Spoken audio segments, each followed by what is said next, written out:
एक बार रामजी बीजा त्रे भाईओ हनुमानजी बैठा था, आराम थी बैठा था। आराम नो एक अर्थ थाय बगीचो, एमां बैठा था।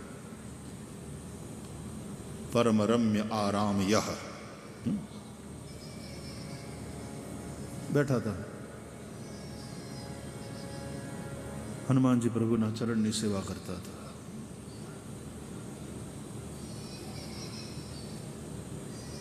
तो राम जी पूछ्યું, हनुमान प्रभु जी सरकार एक बात बताओ। आज्ञा सरकार। तुम मुझे किस तरह से देखते हो?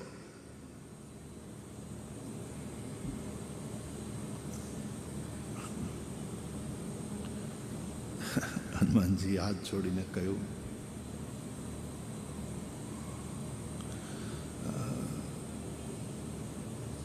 किस दृष्टि से देखता हूं आपको, वो तो मैं किस दृष्टि से देखता हूं उसके ऊपर निर्भर है कि आपको मैं कैसे देखता हूं।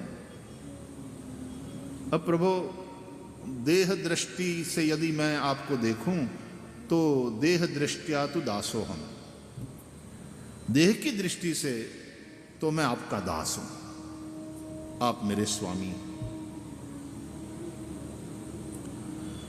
और जीव दृष्टिया त्वदंशकः, देह भाव से देखूं तो मैं आपका दास हूं, जीव भाव से देखूं तो मैं आपका अंश हूं। ईश्वर अंश जीव अविनाशी।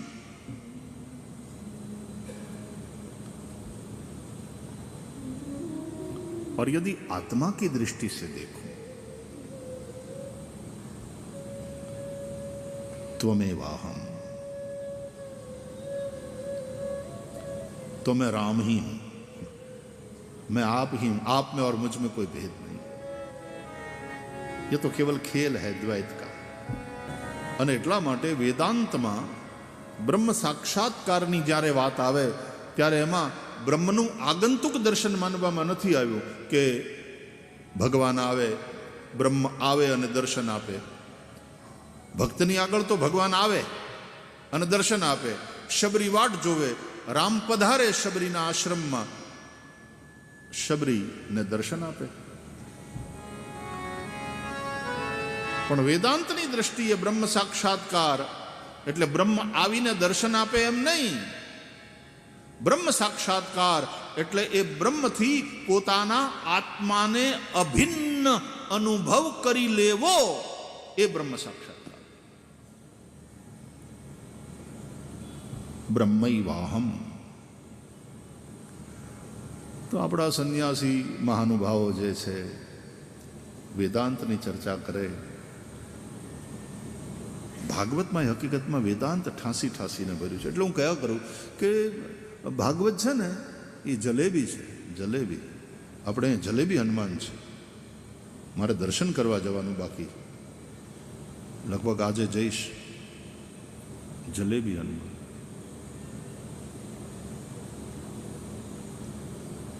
हिमाचल प्रदेश में बिजली महादेव है, बिजली महादेव बड़ा विशिष्ट मंदिर है। मैं गया हूं वहां, जब कुल्लू में कथा थी, कुल्लू महाराज ने आयोजन किया था,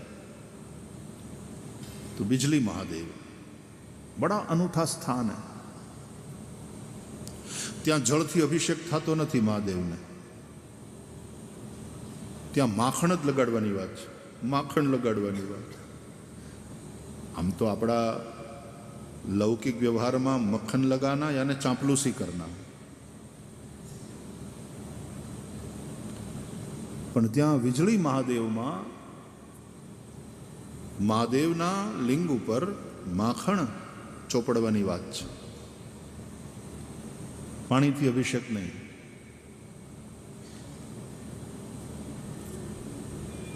बहु सरस जग्या छे।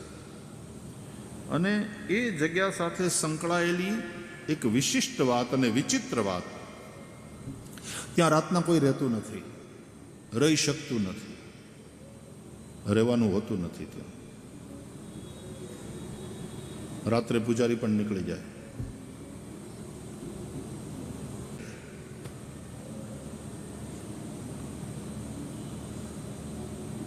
बिजली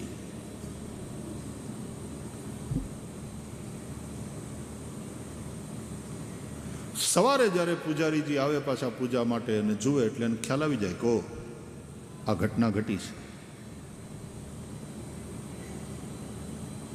તો બધા ટુકડાને પાછા માખણથી જોડવામાં આવે.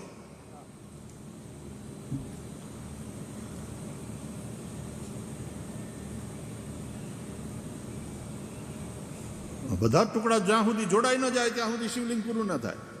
એટલે પછી તો એવી પણ માન્યતા છે કે કોઈ ટુકડો બાકી રહી ગયો તો ઓમ ઓમ ઓમનો અવાજ આવે એટલે બધા ટુકડાને લઈ માખણથી એને જોડીને પાછું પૂરું લિંગ શિવલિંગ તૈયાર કરવામાં આવે.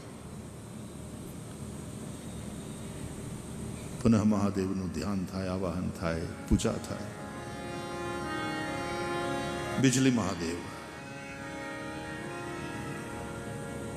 ભગવાન તમને ક્યારેક લઈ જાય તો જજો, કુલ્લુથી જવાય. ભારતમાં અમુક અમુક તીર્થો, અમુક અમુક સ્થાન એટલા બધા પાવરફુલ છે, એટલી ગજબની એનર્જી હોય છે ત્યાં. તમે થોડી વાર ત્યાં જાઓ અને બેસો, થોડું ધ્યાન લગાવો. આપણે તો મંદિરમાં ભીડ લગાવીએ છીએ, ધ્યાન લગાવી શકાય એવી વ્યવસ્થા જ નથી રહેવા દીધી. હવે મંદિર ભીડ લગાવવા માટે થોડી છે, ત્યાંની એનર્જી ફીલ કરવાની હોય છે. બેસો થોડી વાર, પણ નિરાતે બેહી શકાય એવું રહેવા જ દીધું નથી આપણે. એટલી ભીડ, એટલી ભીડ, દેખા દેખીને માથે એકબીજાની માથે પડે. કેટલાક તો જ્યોતિર્લિંગની અંદર એટલી બધી ભીડ હોય ને એમાં શ્રાવણીઓ સોમવાર આમ મહાદેવના ઓલા કઠેડાને અડી અને ચડાવતા હોય દહીં ને દૂધ ને ઘી ને માખણ. એની વાંહેથી વળી પાછા બીજા આવે તે આનો વાહો એનો આધાર લઈ એના ઉપર હાથ મૂકીને ત્યાંથી તો અડધું મહાદેવ ઉપર પડે ને અડધું આના વાળમાં પડે.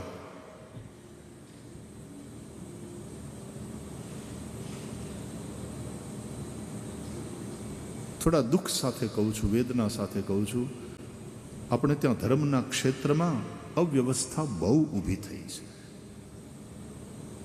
આસ્થા તો છે પણ વ્યવસ્થાનો અભાવ, બહુ અવ્યવસ્થા.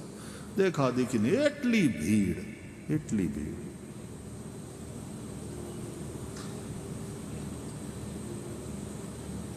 માધવને લોટો પાણી ચડાવીએ છીએ, અભિષેક કરીએ છીએ, ઠેઠ કેદાર સુધી ધક્કો ખાઈએ દર્શન કરવા.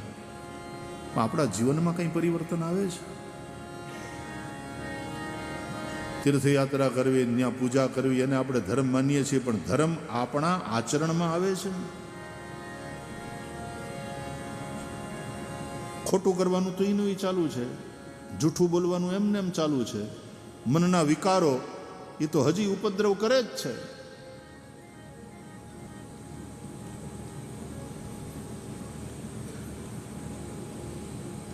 એટલે મેં કહ્યું ને કે આમ ધાર્મિક લોકો બહુ હોય, એટલા ધાર્મિક હોય, એટલા ધાર્મિક હોય, કાંદા લસણ ન ખાય, એ પાછા લાંચ ખાય, रिश्वत खाते, रिश्वत बंद नहीं.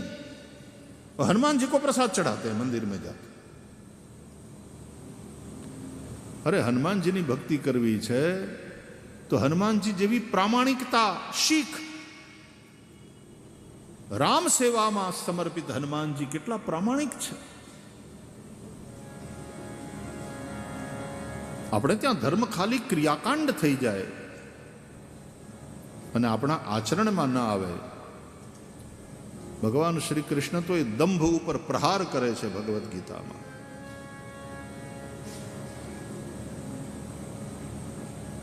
દંભ છે.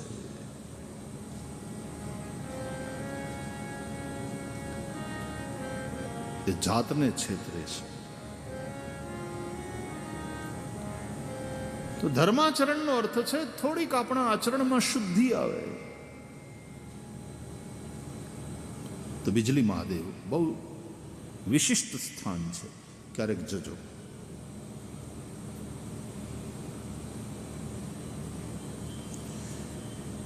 એ શેના આધારે યાદ કર્યું આપણે?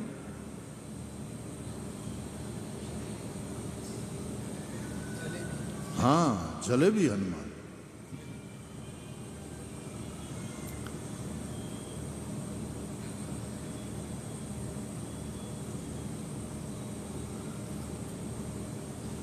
આ કથા છે ને એ જલેબી છે. હું તમને કથા થોડો સંભળાવું છું, આ ભાગવત રૂપી જલેબી ખવડાવું છું.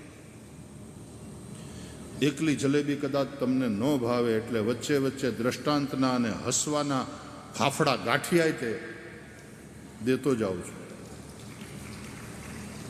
એટલે ફાફડિયા, ગાંઠિયા અને જલેબી.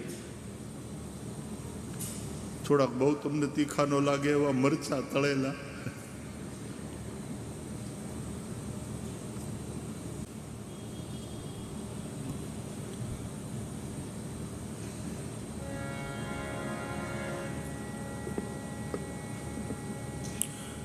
જલેબીની યારે ગાંઠિયા હોય ને ગાંઠિયાની યારે જલેબી હોય તો મજા આવે. એ જોડી છે, જેમ સ્ત્રી અને પુરુષની જોડી હોય, પતિ ને પત્નીની જોડી હોય. જલેબી મીઠી હોય, ગાંઠિયા ફરસા હોય. એમ સ્ત્રી, બહેનો, માતાઓ આમ બહુ મીઠા હોય, ભાઈ થોડા ફરસા હોય, એ થોડા ખારા થાય. ફાફડિયા ગાંઠિયા સીધા હોય અને જલેબી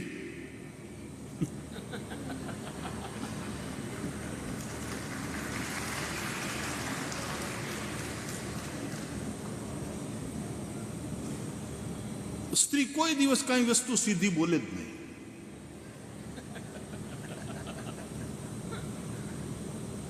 તમારે સમજી જવાનું, નહીં તો પાછું એને ખોટું લાગે.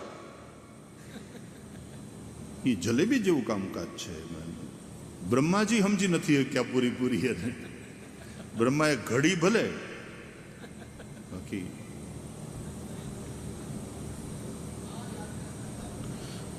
એટલે સ્ત્રી ના કે ને ત્યારે ઘણીવાર એનો અર્થ હા હોય, અને ઘણીવાર હા બોલે ત્યારે ઘણીવાર એનો અર્થ ના હોય.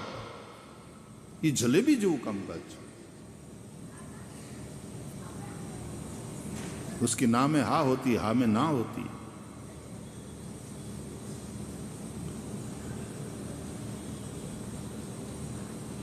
લામ મોઢું ચડાવીને મોઢું ઉતરી ગયું અને બેઠી હોય ને પછી ઓલો પુરુષ 2-3 વાર બોલાવે કે બોલે નહીં. એટલે પછી પુરુષ પૂછે, કેમ મોઢું ચડાવીને બેઠા છો, શું થયું? પાછું એવું ને એવું મોઢું ચડેલું, કાંઈ નહીં. બોલ, કાંઈ નહીં મતલબ ક્યાંક થયું છે. જલેબી.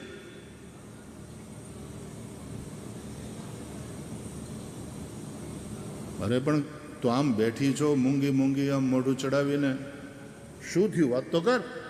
કાંઈ નહીં. એ બોલે નહીં, પુરુષે સમજવાનું, એને ટ્રાય કરવાની.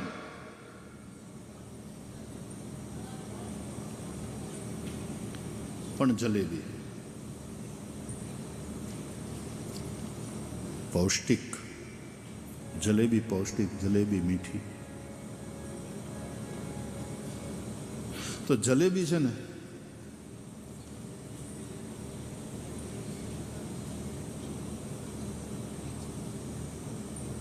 એને ચાસણીમાં નાખ્યા વગર જો તમે ખવડાવો તો જલેબી ના ભાવે. અને જલેબીનો જે રંગ હોય ને એ સામાન્ય રીતે તમે જોજો સંન્યાસી મહાપુરુષોના કપડાના રંગ જેવો હોય, ભગવો. એટલે જલેબી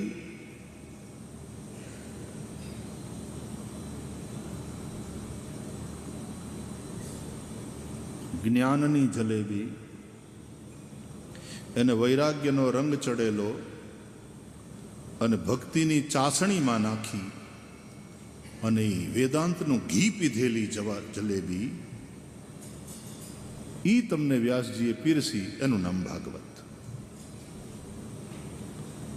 તમારા પેટમાં ઘી જાય, તમને ભાવે.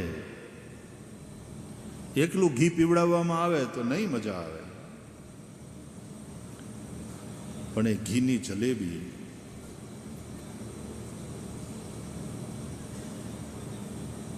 પુરુષ પદ્ય જેવો છે, ગદ્ય જેવો છે, અને સ્ત્રી પદ્ય જેવી છે કવિતા.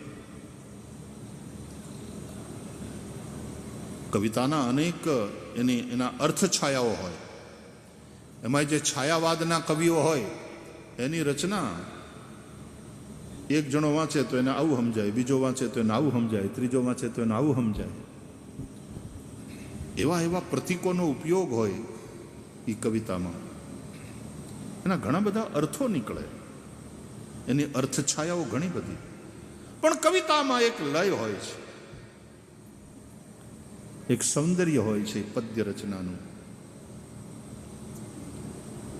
પુરુષ છે એ ગદ્ય છે, સીધી લીટીમાં વાંચી જવાનું.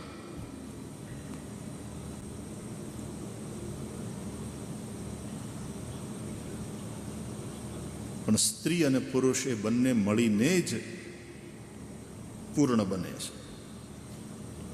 એ દાળની બે ફાડિયા છે. દાળનો એક દાણો કે મગનો એક દાણો, એના બે ફાડિયા. આખા મગે થાય અને મગની દાળ પણ થાય. એ બે ભેગા મળીને પૂર્ણ બને છે. તો વિનોદ માટે થઈને જલેબી જલેબી છે, ગાંઠિયા ગાંઠિયા છે. તો ભાગવત પણ એવી જલેબી છે જેને વૈરાગ્યનો રંગ લાગેલો છે, વૈરાગ્યનો રંગ ચડેલો છે. એટલે સંન્યાસીઓના કપડા, વસ્ત્ર, કાશાય વસ્ત્ર, એવો ભગવો રંગ જલેબીનો. એમાં ભક્તિની મધુરતા છે. ભાગવત ભક્તિ પ્રધાન ગ્રંથ છે. જલેબીને જો તમે ચાસણીમાં ન નાખો તો એની મીઠાશ જ નહીં. ભાગવતની મીઠાશનું કારણ છે એને ભક્તિરૂપી ચાસણીમાં નાખવામાં આવી. પણ ઘીમાં તૈયાર થઈ છે આ જલેબી, ઘી પીધેલી છે. એ વેદાંતનું ઘી. તો આ જે વેદાંતિક ફિલોસોફી છે, એ અદ્વૈત ફિલોસોફી છે, એ સમાધાન છે. આદ્ય શંકરાચાર્ય ભગવાનની જે ફિલોસોફી કેવલાદ્વૈત, રામાનુજાચાર્યની વિશિષ્ટાદ્વૈત, વલ્લભાચાર્યજી એ શુદ્ધાદ્વૈતની વાત કરે છે. મધ્વાચાર્ય દ્વૈત, નિમ્બાર્કાચાર્ય દ્વૈતાદ્વૈત.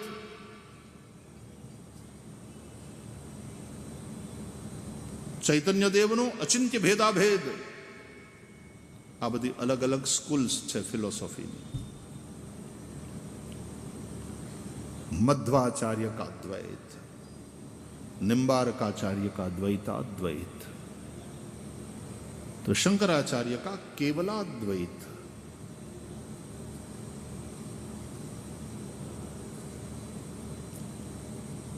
तो अद्वैत. हनुमानजीए कहूं देह भावथी जोऊं छूं तो हे राम, हे मारा मालिक, हूँ आपनो दास छूं. जीव भावथी जोऊं छूं तो हूँ आपनो अंश छूं, कारण के ईश्वर अंश जीव अविनाशी. पण आत्मदृष्टि थी जोऊं छूं तो त्वमेवाहम, आप में और मुझ में कोई भेद नहीं है. तब फिर मैं राम ही हूं. अहम ब्रह्मास्मि. એટલે અહમ ને અસ્મિ આ બે ને કાઢી નાખો પછી બ્રહ્મ જ રહે.